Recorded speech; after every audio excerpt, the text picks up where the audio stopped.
YCP నేత విజయసాయిరెడ్డిపై TDP మాజీ MLC Buddha Venkanna fire అయ్యారు. వైసీపీలో మంత్రులు, ఎమ్మెల్యేలు బూతులు తిడితే జగన్ విజయసాయిరెడ్డికి కనిపించలేదా అని ప్రశ్నించారు. కొడాలి నాని, వంశీ అనే పిల్లల తాటాకు చప్పుళ్లకు మీరు మురిసిపోయారని మండిపడ్డారు. లోకేష్ నిర్వహించిన జూమ్ మీటింగ్లోకి వాళ్లు వస్తే తప్పని ఎందుకు చెప్పలేదని అన్నారు. ఎక్కడో ఏదో ఘటన జరిగితే విజయసాయిరెడ్డి రాద్ధాంతం చేస్తున్నారని బుద్దా వెంకన్న విమర్శించారు. 2 సార్లు గెలిచి మీరెక్కడ చంపేస్తారో అని భయపడి, వాళ్ళ ఆస్తులు ఎక్కడ కాజేస్తారో అని భయపడి పారిపోయి మీ చెంతం చేరి మీ మెప్పు కోసం చంద్రబాబు నాయుడు గారి కుటుంబం మీద అవాకులు చవాకులు వెళ్తే అరే ఇది తప్పు అని ఖండించారా?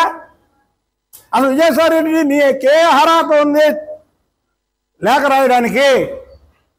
నీ ఇంట్లో నీ పక్కన కొడాలి నాని అనే ఒక పిల్లి, వల్లభనేని వంశీ అనే ఇంకో పిల్లి, ఈ 2 పిల్లిలు అటు ఇటు కూర్చొని లోకేష్ బాబు గారు ఏదైతే విద్యార్థులతో జూమ్ మీటింగ్ నిర్వహిస్తే ఆ జూమ్ మీటింగ్లో నీ సారథ్యంలో ఈ కొడాలి నాని వల్లభనేని వంశీ జూమ్ మీటింగ్లోకి వస్తే ఖండించలేదే?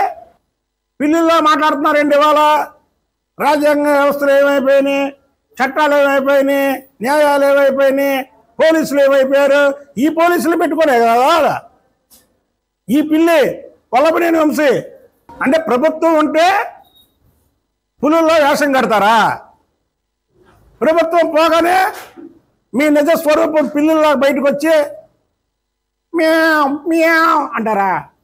పిల్లిళ్ళు వెనకేసుకొని మీరు వాళ్ళకు పులేశాలు కట్టి 2019 నుంచి 2024 వరకు చంద్రబాబు గారిని, లోకేష్ బాబు గారిని, చంద్రబాబు గారి కుటుంబం మీద, అలాగే పవన్ కళ్యాణ్ గారిని అనేక మాటలు మాడిచ్చారే.